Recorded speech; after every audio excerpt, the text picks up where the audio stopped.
To teach is to meet students where they are, to see the world through their eyes, and to help them imagine what it could be. One teacher's choice to stay in the public classroom has become a testament to the power of connection, showing that science is not distant but alive in the questions and dreams of every child. Sabrina Ongkiko, a public school teacher who has devoted her career to the classroom while pursuing studies abroad to deepen her mission of bringing education closer to every learner.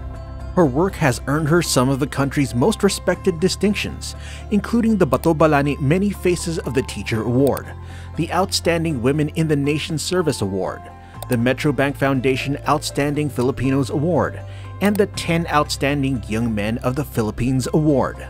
Through it all, she holds fast to one vision, that education is not just about answers, but about empowering students to think, to design, and to create. Today, she takes the stage to remind us that science becomes meaningful when it is connected to life, and that the heart of teaching lies in helping students see themselves as makers of their own future.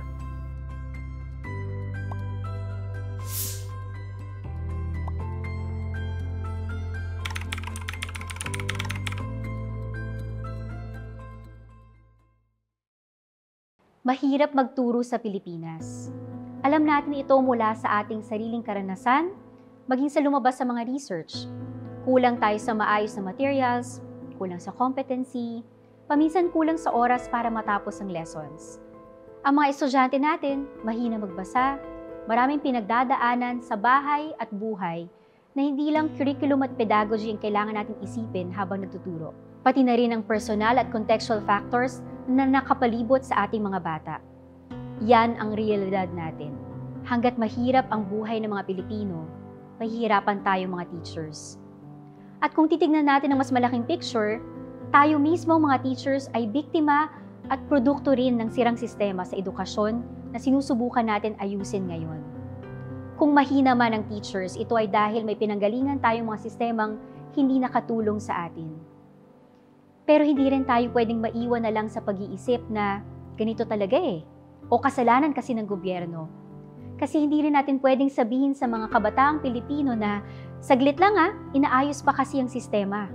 Patuloy kasi na darating sila sa mga classrooms natin, bawat taon, one generation after another. At patuloy tayong kailangan magturo ano pa man ang kondisyon ng mga bata at ng bansa. Kung ikaw ay teacher na nanonood nito, siguro iniisip mo, so paano ba to? Paano ko ba pwedeng turuan ng mga bata ng maayos kahit na maraming kaharap na pagsubok? Maaaring iba-iba po ang sagot dito at hindi po ako magpapanggap na eksperto dahil iba-iba po tayo ng konteksto. At kung merong mga eksperto sa sarili niyong karanasan, kayo po yun. Kayo ay experts by experience.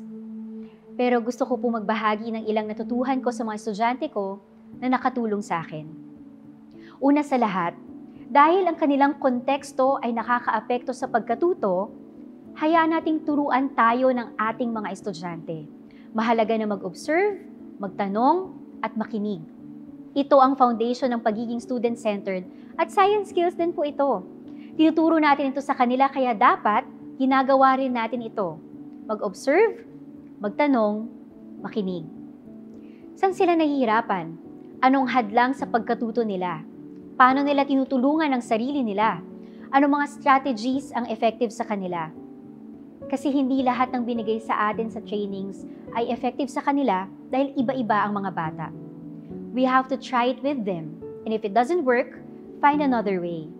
Hindi pwedeng nagtsatsaga tayo pero paulit-ulit naman nating ginagawa ang mga bagay na hindi naman gumagana. Perseverance without a change in perspective and change in strategy is madness. We cannot do the same thing over and over and expect different results. Dati, lagi po sa akin napupunta ang lowest section, nung may lowest section pa po kami. Napansin ko na mababa ang self-confidence sila. Naisip ko na baka magandang gamitin ng science para magkaroon sila ng confidence. Napansin ko na kapag ginagabayan ko sila through learning strategies, mas nakukuha nila. Naisip ko na magandang gamitin ng science para turuan sila how to learn and how to think. Madalas, iniisip natin na science content ang kailangan natin ituro. Pero baka pwede natin gamitin ng science para magturo ng mga bagay na kakailanganin nila para magtagumpay sa buhay, tulad ng tiwala sa sarili at paano mag-isip. Dahil realidad din na hindi lahat ng bata natin makakapagtapos sa pag-aaral. Pero kung may tiwala sila sa sarili at marunong sila mag-isip, baka makahanap pa rin sila ng paraan magtagumpay sa buhay. Dahil sa kanila, nagbasa ako ng mga research tungkol sa neuroscience at science of learning. Hindi naman kasi tayo tinuruan kung paano matuto. We were taught subject content, but not how to think and how to learn. But maybe this is how teachers should be taught. Pero ganun talaga, pag mahal mo mga estudyante mo, no? Hahanap ka ng paraan, magbabasa ka, magre-research ka, kahit pagod, kahit ang daming ginagawa, hihigitan mo ang sarili mo para sa kanila. Natuwa rin ako kasi natuto ako. Gumagaling tayo dahil sa kanila. Natuto ako mag-summarize ng lesson gamit ang mind map at mga graphic organizers na binubuo namin together as a class. Sabi sa research, mas mabilis na pipick up at maitago ng brain ang mga concepts kung ito ay connected visually tulad ng sa graphic organizers. At para may repetition, meron kaming teach okay. Ang goal namin sa klase ay lahat gagaling, walang maiiwan. Kaya we teach each other until everyone's okay. Teach okay. Natutuhan kong gamitin ang peer teaching as a classroom management tool and as a teaching strategy.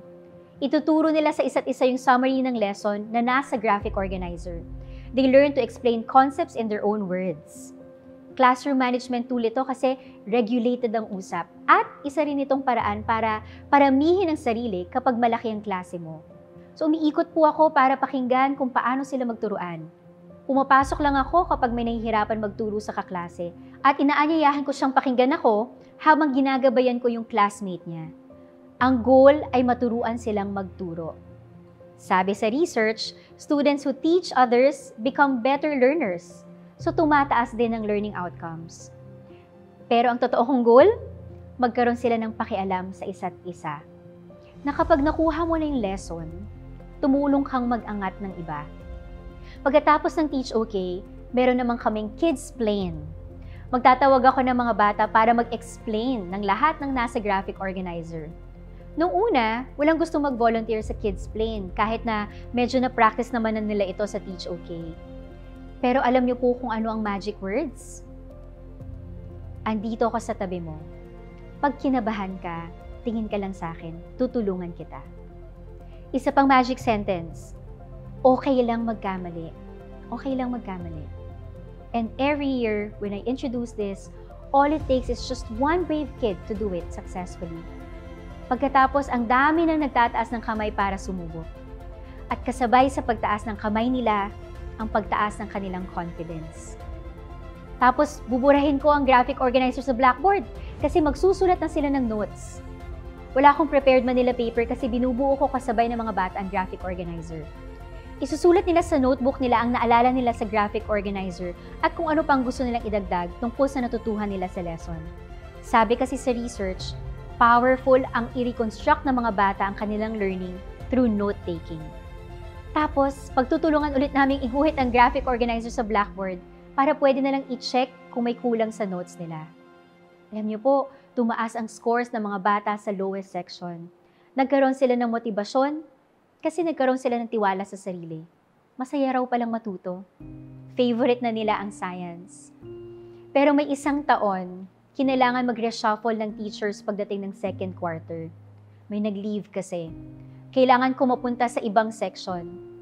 Isang araw, hinarang ako ng mga bata. Sabi sa akin, akala daw nila gumaling na sila. Hindi raw pala. Tinanong daw kasi ng bago nilang science teacher, bakit ang tataas ng grades nila sa science? Imposible daw yun. Kasi lowest section sila. Nabasag yung puso ko nang tinanong nila ako ng, Ma'am, hindi ba kami magaling?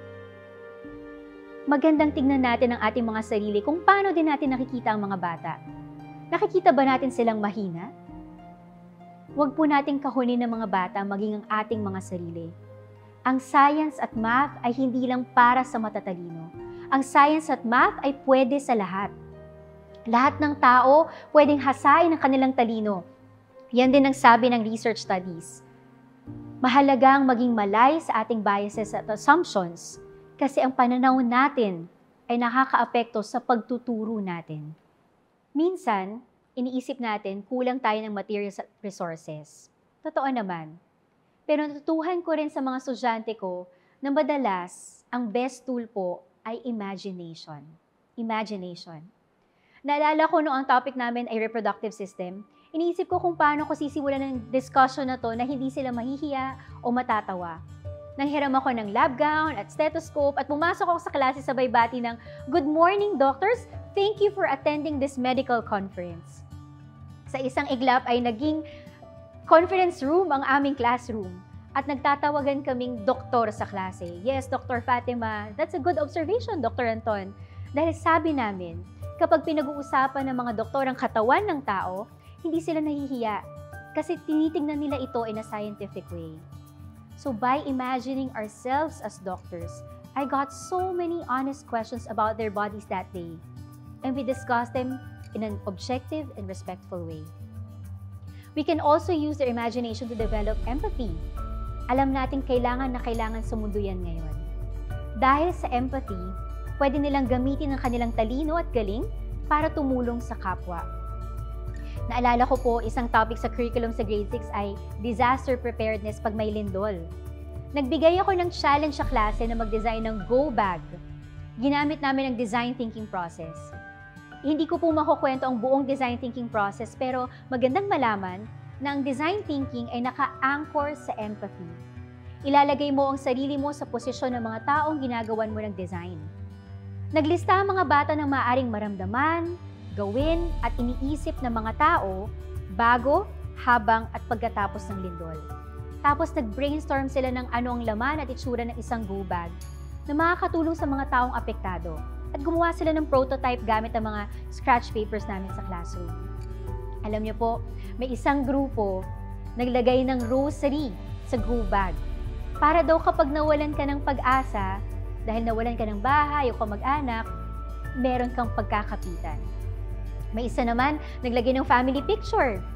Dahil kung magkahiwa-hiwalay kayo ng pamilya mo, may papakita ka para mahanap sila. Mga bagay na wala sa opisyal na listahan na pinakalat ng gobyerno para sa isang go bag. Pero kung iisipin mo, may punto. Nakita ko na naintindihan nilang lesson sa earthquake, pero nakita ko rin ang kakayahan nilang isipin ng kapwa as they address a challenge using their scientific knowledge. At ito, ang klaseng Pilipino na sinusubukan nating hubugin sa klase. Mga Pilipino may tiwala sa sarili, marunong mag-isip at gamitin ang natutuhan para makatulong at makahanap ng solusyon sa mga problema sa paligid nila. Lalo na dahil maraming naghihirap na Pilipino.